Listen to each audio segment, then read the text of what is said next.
धमाका recording studio Kishanganj. हम मैया के करब भसान, हम मैया के करब भसान रे यार टेक्टर से। हम मैया के करब भसान रे यार टेक्टर से। या बिरियारू रे बम, या बिरियारू रे बम मंगाइलम बाजार से। हम मैया के करब भसान रे यार टेक्टर से। हम मैया के करब भसान रे यार टेक्टर से। हम मैया के करब भसान रे यार टेक्टर से। हम मैया के करब भसान रे यार टेक्टर से। ट्रैक्टर पर रही 4 गो डीजे बान्हले बहरे।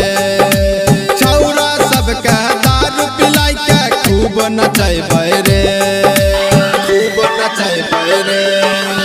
ट्रैक्टर पर रही 4 गो डीजे बान्हले बहरे। छौरा सबके दारू पिलाई के खूब नचैबै रे। बम पड़का फुटतै यह भीड़ उड़तै रे। मैया के कृपा से तकदीर खुलतै रे। हो जाय छै मैया खुश भगत व्यवहार से।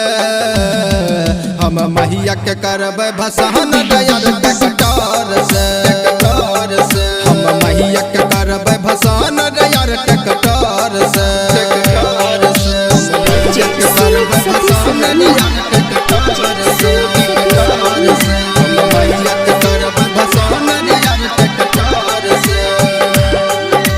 साल भर पर मैया एक बेर आबै छै।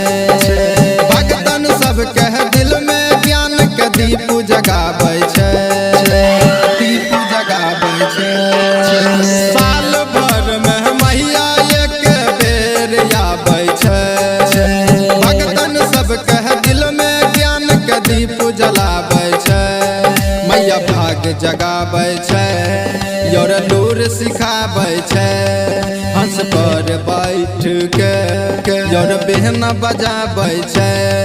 या बिल्ला होत हिट के सर के मेटर से। हम मैया के करब भसान रे यार टेक्टर से।